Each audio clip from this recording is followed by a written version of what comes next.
नमस्कार, मैं हूं राजेंद्र देव और आप देख रहे हैं आपका पसंदीदा शो राजनीति। आज लॉकडाउन 4 का पहला दिन है और जैसा कि प्रधानमंत्री ने वादा किया था, आज से रियायतें भी ज्यादा दी जा रही हैं और जाहिर है पहले की तुलना में लोग भी सड़कों पर ज्यादा हैं और पहले की तुलना में कोरोना के मामलों में भी बहुत तेजी से बढ़ोतरी हुई है। वो तमाम आंकड़े हम आपको दिखाएंगे, लेकिन आम लोगों के मन में, आपके और हमारे मन में सवाल हैं, अनेकों सवाल हैं। जाहिर है इन अनेकों के सामने जिंदगी का भी सवाल है और जो सवाल सबके सामने है वो ये है कि क्या इन हालात में कोरोना काबू हो पाएगा। सबसे पहले आज के बेकाबू हालात की आपको कुछ ताजा तस्वीरें दिखाते हैं। आज के दिन की तस्वीरें आपको दिखाते हैं। ये देखिए आप स्क्रीन पर कानपुर की आप तस्वीर देख लीजिए। कानपुर की मंडी की तस्वीर आप देखिए, आप हैरान रह जाएंगे। ये मंडी आज के दिन की तस्वीर आप देख रहे हैं। ऐसा लगता है कि सामान्य दिनों की बात है, सब कुछ सामान्य है, लोग एक दूसरे पर टूट पड़े हैं। कानपुर की मंडी की तस्वीर। मेरठ की आप तस्वीर देख लीजिए। आपको कहीं से लग रहा है कि ये लॉकडाउन है, कहीं से लग रहा है कि इन लोगों को सोशल डिस्टेंसिंग का पालन करना है। दूसरी तस्वीर मेरठ की है, आप अंदाजा लगा लीजिए। गाजियाबाद की आप तस्वीर देखिए, अनेकों सैकड़ों हजारों लोग खड़े हुए हैं। गोरखपुर की आप तस्वीर देखिए, कैसे लोग कहीं जाने के लिए बेताब हैं। ये आज की तस्वीरें हैं, लॉकडाउन के चौथे चरण के पहले दिन की तस्वीरें हमने आपकी स्क्रीन पर रख दी हैं और ये तब है जब लगातार आंकड़े बढ़ रहे हैं। तो आज की तस्वीरें आपने देखी, अब आप जरा पिछले कुछ घंटों के आंकड़े देखिए जो आपकी चिंता को कई गुना बढ़ा देंगे। ये देखिए आप, कोरोना का बढ़ता कहर हिंदुस्तान में। पिछले 24 घंटों में 5,242 मामले देश में सामने आए। पिछले 24 घंटों में कुल 157 मौतें रिकॉर्ड की गई है पूरे देश में। इसके अलावा उत्तर प्रदेश की बात करें तो पिछले 24 घंटे में 208 मामले सामने आए हैं और देश में पिछले 48 घंटों में 10,000 से ज्यादा मामले रिकॉर्ड किए गए कोरोना के। यह है कोरोना की स्थिति। पिछले 24 घंटे में देश में 5,242 मामले, 157 पिछले 24 घंटों में कुल मौतें। और अगर उत्तर प्रदेश की बात करें तो यहां भी 200 से ज्यादा का आंकड़ा पिछले 24 घंटे में। और अगर पूरे देश की बात करें तो पिछले 2 दिनों में 10,000 से ज्यादा नए मरीज। ये स्थिति है। जाहिर सी बात है आपके जहन में क्या राहतें हैं वो भी जानने की इच्छा होगी, लेकिन वो आपको बताएं इससे पहले आज के हमारे जो मेहमान हैं, पैनलिस्ट हैं, जिनसे हम बहुत ही महत्वपूर्ण चर्चा करने जा रहे हैं, वो कौन कौन लोग हैं उनका तारुफ आपसे करवा दूं। बीजेपी का पक्ष आज की चर्चा में रखने वाले हैं मनोज मिश्रा। बहुत स्वागत आपका मिश्रा जी। इसके अलावा कांग्रेस विधानमंडल दल की नेता आराधना मिश्रा जी आज हमारे साथ जुड़ी हैं। आराधना जी, बहुत स्वागत आपका एबीपी गंगा पर और विशेषता हमारे खास शो राजनीति में। डॉक्टर योगेश्वर तिवारी हमारे साथ हैं, राजनीतिक विश्लेषक हैं। उनसे हम समझेंगे कि वर्तमान हालात में राजनीतिक का जो चीजें सामने आई हैं उनके क्या मतलब हैं, वो कहां तक जा सकती हैं। और डॉक्टर स्वाति माहेश्वरी डॉक्टर है। बहुत स्वागत आपका डॉक्टर स्वाति एबीपी गंगा पर राजनीति में। और इससे पहले कि हम आगे बढ़े, इन सबसे चर्चा शुरू करें, आपको बताएं कि तीसरे लॉकडाउन की पाबंदियां लागू थी अभी कल तक। आज से कुछ नई बातें हैं जो मोटे मोटे तौर पर लागू की जा रही हैं या नहीं लागू की जा रही हैं, वो हम आपको दिखाने जा रहे हैं। देखिए आपकी स्क्रीन पर बहुत जल्दी से। रेड जोन में किस प्रावधान से डर रहे हैं कारोबारी, इस बात को लेकर बहुत चिंता है। कारोबारी इस बात को लेकर बहुत चिंतित हैं कि रेड जोन में क्या होगा, क्या नहीं होगा, क्या ओपन होगा, क्या क्लोज होगा।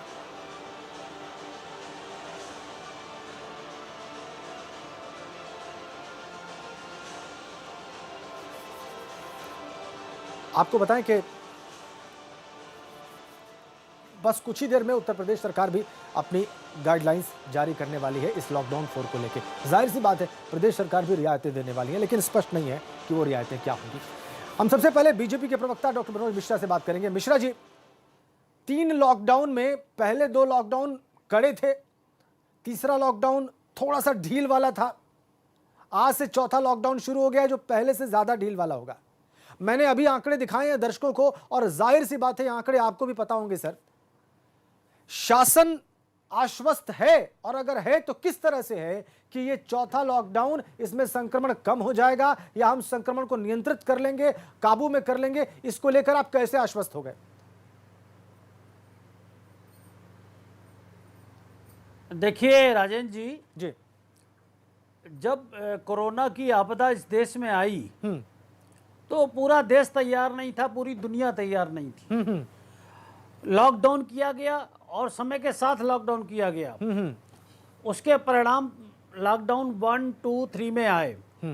अगर आप इसी सापेक्ष पूरी दुनिया के आंकड़े देखें जो आपने भारत के आंकड़े आज दिखाए हैं, जी जी, तो बहुत ज्यादा हैं। भारत की आबादी लगभग 130-135 करोड़ है, जिसमें अमेरिका और पूरे यूरोप की आबादी भी इतनी नहीं है, उससे कम बैठेगी। ठीक बात है। आप पूरी जनसंख्या को का तुलना करें और केसेस की तुलना करें, हाँ। साधनों की तुलना करें और मौतों की तुलना करें, तो भारत की स्थिति अंतर्राष्ट्रीय जगत में बेहतर बैठती है। अच्छा, ये किस लिए संभव हुआ? ये श्रीमान मोदी जी की त्वरित नीति के चलते संभव हुआ। उन्होंने लॉकडाउन समय से लगाया और देश की जनता के चलते हुआ, कोरोना वॉरियर्स के चलते हुआ। अगर आपको सत्य बता रहा हूं, जमातियों का ये उत्पात इस देश में ना हुआ होता तो शुरू में ही काफी स्थिति नियंत्रित हो गई होती। लेकिन जमातियों के कारण जो पहले स्टेज का कोरोना संक्रमण फैला, उसके कारण स्थिति अनियंत्रित हुई।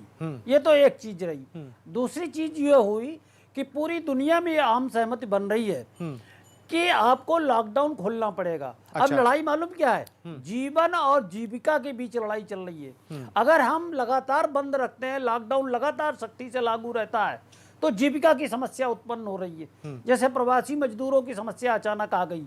इसके लिए कोई स्टेट तैयार नहीं था जहां से प्रवासी मजदूर जाते हैं या जहां से भाग कर आए। एक नई स्थिति का जन्म हुआ। अच्छा। 4 प्रदेशों के मुख्यमंत्री ने माननीय योगी जी को फोन करके कहा कि इन प्रवासी मजदूरों को रोकिए, क्योंकि जब लॉकडाउन खुलेगा तो इन मजदूरों की आवश्यकता इंडस्ट्री को चलाने में होगी। तो यह स्थिति पूरे देश में है और सभी प्रांतों के सामने है, पूरी दुनिया में है, सभी देशों के सामने है। उन देशों के सामने है जो विकसित है, जनसंख्या में छोटे हैं, जिनके यहाँ संसाधन मजबूत है, आर्थिकी मजबूत है। इसके बावजूद लोगों को कोरोना के बाद जो जीविका की समस्या आ रही है, मिश्रा जी, इस इसके बात लिए से इनकार 20 नहीं है। लाख करोड़ बात का थोड़ी पैकेज लंबी हो रही है, माननीय टीवी में योगी टाइम जी कम ने होता है दिया। मिश्रा जी। हम लोगों को संक्षेप में ठोस बात करनी होती है। मैं आपकी बात समझ गया, मैं आपकी जी बात हाँ, समझ जी गया, मैं आपकी बात समझ गया। मेरे ख्याल से दर्शक भी समझ गए होंगे। अब सवाल ये है साहब कि कोरोना काबू करना है कि नहीं करना है, सवाल ये है। और जब कोरोना काबू में नहीं हो रहा है तो इस ढील को आप कैसे इंप्लीमेंट करेंगे? देखिए, कोरोना काबू में हो रहा है। कंटेनमेंट जोन को अब पहले 3 जोन होते थे, रेड, ऑरेंज और ग्रीन जोन, अब 5 जोन कर दिए गए। तो कंटेनमेंट जोन या जो नए जोन बने हैं उन पर ज्यादा सख्ती होगी, क्योंकि स्प्रेड कोरोना ना हो। एक तो चुनौती है। अरे साहब, दूसरी पिछले चुनौती ये है शुरू कि के जो 2 प्रवासी लॉकडाउन में जब मजदूर आए, सबसे ज्यादा सख्ती उनको थी, क्वारंटाइन किया जाए। आप मेरी बात समझिए मिश्रा जी, मैं क्या पूछना चाह रहा हूं। मैं ये नहीं कह रहा हूं कि आपको ढील नहीं देनी चाहिए। मैं ये भी नहीं कह रहा हूं कि आजीविका के साधन तलाशने के लिए चीजों को ओपन नहीं करना पड़ेगा, ये मजबूरी है, मैं समझ रहा हूं। लेकिन कैसे, जब तीसरे लॉकडाउन की ढील में मामला इतनी तेजी से बढ़ा तो उससे क्या सबक सीखा गया? आज पहले दिन की तस्वीर मैंने आपको दिखा दी, गाजियाबाद, कानपुर, इसके अलावा गोरखपुर, मेरठ, ये सब तस्वीरें आपने देखी और ये तो रिकॉर्ड पर है। बहुत सारी चीजें रिकॉर्ड के बाहर हैं। मिश्रा जी, तो स्वीकार करेंगे आप? नहीं, देखिए, ये निश्चित हो सकता है। आप अगर तस्वीरें दिखा रहे हैं तो निश्चित सही दिखा रहे होंगे जी। हम इसमें आपत्ति नहीं कर रहे। लेकिन ये टेस्ट है, क्योंकि आज का ट्रांजिशन डे है।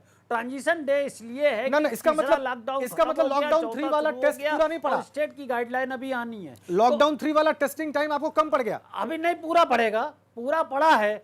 देखिए, आप कोई स्थिति तो देखिए, आप ये स्थिति देखिए। अच्छा, उत्तर प्रदेश की स्थिति देश के बड़े राज्यों की तुलना में बेहतर है। नहीं, ये बात आपकी मुझे समझ में नहीं आई। आज आप पहले दिन को एक टेस्टिंग टाइम बता रहे हैं। मैं आप पहले दिन को टेस्टिंग टाइम बता रहे हैं। राजन जी एक टेस्टिंग, भाई ये संभावना तो देखनी पड़ेगी। अच्छा ठीक, आराधना मिश्रा जी हमारे साथ है, खोलनी पड़ती है। आराधना मिश्रा जी हमारे साथ है, बंद करनी पड़ती। दूसरा ओपिनियन भी सुन लेते हैं मिश्रा जी। आइए, आराधना मिश्रा जी हमारे साथ हैं। आराधना जी, एक बार फिर से स्वागत आपका। आपने सारी बातें सुन ली। आपको लगता है कि ये जो लॉकडाउन 4 रियायतों के साथ आने वाला है, जिसकी गाइडलाइंस अभी थोड़ी देर में यूपी के लिए आ जाएंगी, इसके लिए प्रदेश राज्य तैयार है कि हम इसमें कोरोना काबू में कर लेंगे, प्लस एक्टिविटीज को ओपन करते हुए? देखिए राजन जी, मैं शुरुआत करना चाहती हूँ। जब लॉकडाउन फर्स्ट हमारा हुआ, प्रधानमंत्री जी ने घोषणा की, पूरे देश ने उसका स्वागत किया और उनके साथ खड़ा हुआ जी। पर अगर WHO की गाइडलाइन की अगर हम उसको संज्ञान में लें तो वो कहती है कि लॉकडाउन जो है वो सोल्यूशन नहीं है। हम प्रोसेस को स्लो डाउन कर सकते हैं और वो समय हम यूज़ कर सकते हैं अपनी प्लानिंग के लिए। और हम लोगों ने भी ये सोचा, पूरे देश ने सोचा कि ये जो लॉकडाउन फर्स्ट सेकेंड हुआ, इसमें हम अपने आप को प्लान कर लेंगे कि किस तरह से हम लॉकडाउन के बाद अपने जो कोरोना के केसेस को भी कम कर सकते हैं या कम क्या नियंत्रित कर सकते हैं, और उसके साथ साथ हमारी जो आर्थिक गतिविधियां हैं उनको भी हम कैसे आगे ले जाएं। ये 2 महत्वपूर्ण प्रश्न थे।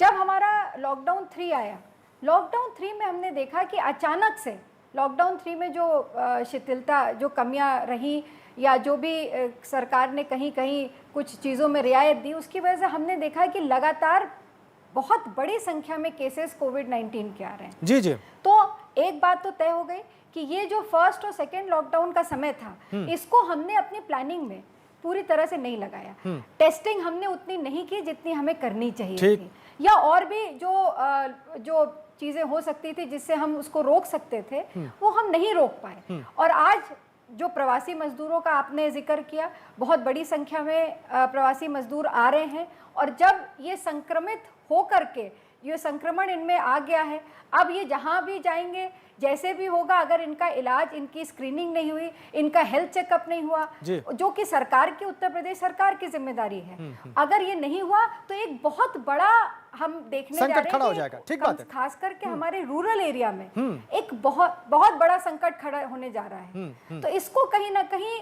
हमको, मैं मुख्यमंत्री जी से अनुरोध करूंगी कि जब ये लॉकडाउन 4 की रियायतों की बात करें तो उन मजदूरों की सुरक्षा और ग्रामीण क्षेत्रों में खासकर किस तरह से इसको नियंत्रित कर सके, इस पे जरूर सरकार को पॉलिसी बनानी चाहिए। अभी गाइडलाइंस अभी नहीं आई हैं आराधना जी, हम सभी लोग इंतजार कर रहे हैं कि उत्तर प्रदेश सरकार जो है वो गाइडलाइंस इशू करे ताकि उसको समझा जा सके, शामिल कर ले। जी जी जी जी जी।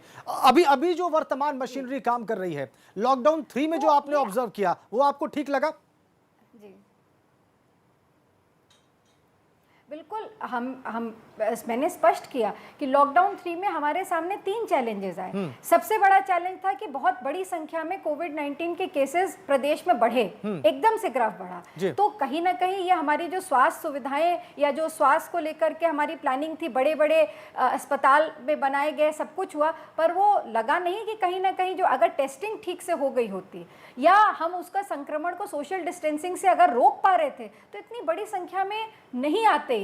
तो फिर क्या गारंटी है लॉकडाउन 4 में? मैम, यही तो सवाल है, उन्होंने छूट दी। मैम यही सवाल है, हम सबके सामने यही सवाल है, और ये बात राजनीतिक डिवाइड से ऊपर है। एक आम जनमानस, एक जो प्रदेश का जनमानस है, बल्कि देश के लेवल पर भी बात करें तो वो ये सोच रहा है कि लॉकडाउन 4 में जाते जाते तो बहुत तेजी से ग्राफ ऊपर जा रहा है और ढील दी जा रही है, हमारा क्या होगा? ये सवाल सबके जहन में। आराधना जी, और बिल्कुल जायज़ सवाल है ये कि हम किस तरह से, देखिए ये हमारी जनसंख्या प्रदेश की भी बहुत बड़ी है, और इस जनसंख्या के साथ किस तरह से हम उसको सुरक्षित रखें, एक बहुत बड़ा चैलेंज है। तो जो भी जिस तरह से हमने लॉकडाउन 3 में रियायतें बरती, उससे एक चीज़ तो स्पष्ट हो गई कि इससे कोरोना के संक्रमण के केसेस एकदम से बढ़े हैं। तो जिस तरह के केसेस बढ़े हैं उसके अनुपात में हमको ये तय करना पड़ेगा कि अब जो आगे हम पॉलिसी बनाएं, सबसे पहले तो हमको कोविड-19 से जो हमने लड़ाई आज से 2 महीने 52 दिन पहले शुरू की थी, ऐसा ना हो कि हम और सब चीज़ों को देखते देखते वो मूल लड़ाई ही हम हार जाएं। जो 52 दिन का प्रताड़ना या तकलीफ, तरह तरह की तकलीफें हैं, बिल्कुल उसको हमने जो सहा, बिल्कुल ठीक बात, पूरा देश एकजुट होकर के उसको सहा है। तो कहीं ना कहीं बिल्कुल ठीक बात आपने कही मैम। यही दरअसल अंडरलाइन करने वाली बात है। मैं यही बात लेके ऋतु माहेश्वरी जी के पास जाऊंगा, क्षमा करिए स्वाति माहेश्वरी जी के पास जाऊंगा। मैं डॉक्टर हैं हमारे साथ हैं इस चर्चा में। स्वाति जी, आप यही मूल सवाल है जिसको हम सब लोग चर्चा में लेके आए हैं कि अभी जो पॉलिसीज हैं उनसे हम लॉकडाउन 3 में कोई बहुत बड़ा फर्क नहीं देख पाए। जैसे ही ढील मिली, केस ऊपर। अब क्या किया जाए? लॉकडाउन 4 में तो और ज्यादा रियायतें आने वाली हैं। तो मेडिकली हम कितने इक्विप्ड हैं? एडमिनिस्ट्रेशन आपको कितना तैयार दिखता है कि नहीं? और अगर कहां नहीं तैयार है तो बताइए आप, डॉक्टर स्वाति। देखिए, जी हाँ, देखिए लॉकडाउन के जिस तरह से अभी और पैनलिस्ट ने भी हमारे बात करी है कि लॉकडाउन के हमें बहुत फ़ायदे हुए हैं, और सबसे बड़ी बात यही हुई है कि हमारे प्रशासन को वक्त मिला सारे हॉस्पिटल्स को दुरुस्त करने के लिए, पीपीईज अरेंज करने के लिए, वेंटिलेटर्स अरेंज करने के लिए, और उस तरह से लोगों को ट्रेनिंग देने के लिए जो पैरामेडिकल स्टाफ है, डॉक्टर्स हैं, कि अगर आपके पास कोरोना के पेशेंट आते हैं तो आप उनसे कैसे जूझेंगे, कैसे आपको उनकी देखभाल करनी है। तो इन सब चीज़ों के लिए हमें समय मिला है। लेकिन अगर हम आज की अपनी स्थिति देखें तो साफ तौर से देखिए दिखता है कि हमारे यहाँ संक्रमण बढ़ रहा है और अब हम धीरे धीरे पीक की तरफ जा रहे हैं। और अच्छी बात यह है कि अभी तक हमारे भारत में जो थर्ड स्टेज है, जो स्टेज 3 है कम्युनिटी ट्रांसमिशन की, वो अभी तक नहीं आई है। लेकिन अगर इस तरह की तस्वीरें सामने आएंगी, डॉक्टर स्वाति मैं टोक रहा हूँ आपको, डॉक्टर स्वाति मैं टोक रहा हूँ आपको, मैं टोक इसलिए रहा हूँ क्योंकि अभी भी आपने एक बड़ी महत्वपूर्ण बात कह दी। आपने कहा भारत में कम्युनिटी ट्रांसमिशन की स्टेज नहीं आई है। मैम, जिस तरीके से ग्राफ ऊपर जा रहा है, रोज हमें कई ऐसे केसेस मिले हैं जिनकी कोई केस हिस्ट्री पता नहीं चल रही है। साफ साफ हाथ खड़े कर दिए गए कि हमको नहीं मालूम इनको कैसे मिला है। तो इसे क्यों ना माना जाए कि कम्युनिटी ट्रांसमिशन है? देखिए, इस एसिम्प्टोमेटिक केसेस हैं। जी बिल्कुल। देखिए, अभी जितना कम्युनिटी ट्रांसमिशन है उसमें साफ तौर से ये दिखता है कि जो भी अभी ट्रांसमिशन कम्युनिटी में हो रहा है वो क्लस्टर्स में है। अगर हम व्यापक तौर से बोले कि भारत में कम्युनिटी ट्रांसमिशन हो रहा है तो बिल्कुल भी नहीं हो रहा है। लेकिन हाँ, ज़रूर ऐसे एरियाज हैं जिनको चिन्हित किया गया है, जहाँ से ज़्यादा मामले सामने आ रहे हैं, जिन्हें हम कंटेनमेंट जोन भी बोलते हैं, वहाँ ज़रूर इसका ट्रांसमिशन अंदर अंदर हो रहा है, और इसीलिए इन एरियाज़ को चिन्हित करके अलग किया गया है। अब लोगों को यह समझना जरूरी है कि जहां बात जान जहान दोनों की हो रही है, जहां बात इस चीज की हो रही है कि हम धीरे धीरे हमारे यहाँ केसेस बढ़ रहे हैं, हम पीक की तरफ जा रहे हैं, वहां लोगों को यह समझना जरूरी है कि हम तराजू के दो हिस्से हैं और हमें अगर बैलेंस बना के रखना है तो एक तरफ जहां प्रशासन को इन सब चीजों को दुरुस्त करना है, जहां प्रशासन को इस बात का ध्यान रखना है कि संक्रमण ना फैले, वहीं हमें भी अपने आचरण पर लगाम लगानी होगी। वहां हमें भी जोश में होश नहीं खोना है। जिस तरह की आज तक तस्वीरें हैं, बिल्कुल ये मत सोचिए कि आज 55 दिन के बाद लॉकडाउन खुल गया है तो हम वापस बिल्कुल उसी तरह से जा सकते हैं जैसे पहले था। बिल्कुल नहीं। आपको अपने आचरण पे लगाम लगाकर रखनी होगी। आपको ये सोचना होगा कि कैसे हमें फूंक फूंक के कदम रखने हैं ताकि हमारी जीविका भी चले और हमारा हम सुरक्षित भी रहे, हमें संक्रमण भी ना फैले। क्योंकि देखिए, कभी भी अगर ये तेज रफ्तार हुई, जी बिल्कुल, अगर ये रफ्तार तेज हुई तो लॉकडाउन दोबारा लगाने की स्थिति आ जाएगी। ये बात लोगों को हमेशा ध्यान रखनी है कि ये मत सोचिए कि आज लॉकडाउन खुल गया तो अब दोबारा नहीं लग सकता और दोबारा कठोर लॉकडाउन लगेगा अगर आप लोगों ने अपने आचरण पर ध्यान नहीं दिया। अगर इस तरह से सोशल डिस्टेंसिंग की धज्जियां लोग उड़ाएंगे तो जरूर हम दोबारा वहां उस स्थिति पर पहुंच जाएंगे और वो हमारे लिए और भी ज्यादा भयावह होगी। कम से कम आज हम दोबारा अपनी जीविका कमाने के लिए बाहर निकल सकते हैं। तो ये जो बैलेंस है, ये जो सामंजस्य है, ये हमें बिठाना होगा। जहां प्रशासन को इस बात का ध्यान रखना है कि कैसे प्रवासी भारतीय जो हैं उनमें संक्रमण ना फैले, वो वापस अपने घरों तक पहुंचे, कैसे उनकी जनता जो है राज्यों की वो सुरक्षित रहे और किस तरह से उनको कंटेनमेंट जोन में टेस्टिंग बढ़ानी है, किस तरह से आर्थिक गतिविधियां भी होने देना है। ये एक चैलेंज है, चुनौती है जो हम सबके सामने हम सबके सामने बिल्कुल आपने सही कहा। आइडियली डॉक्टर स्वाति बिल्कुल ठीक कहा आपने कि ये चुनौती हम सबके सामने है, पब्लिक के सामने भी है, जो एडमिनिस्ट्रेटर्स हैं उनके सामने भी है। लेकिन सवाल ये है कि अनुभव ये कहता है कि इस तरह की ढील को ज्यादातर लोग ये समझ रहे हैं कि संकट ही खत्म हो गया है, चलो बाहर। हम इस पर चर्चा जारी रखेंगे। ये ऐसा सवाल है जिस पर हम सबको बात करनी जरूरी है कि संकट बढ़ा हुआ है, संकट खत्म नहीं हुआ है। लॉकडाउन में ढील देने का मतलब ये आप ना निकालिए, लेकिन लोग निकाल रहे हैं। क्यों? समझते हैं इस ब्रेक के बाद।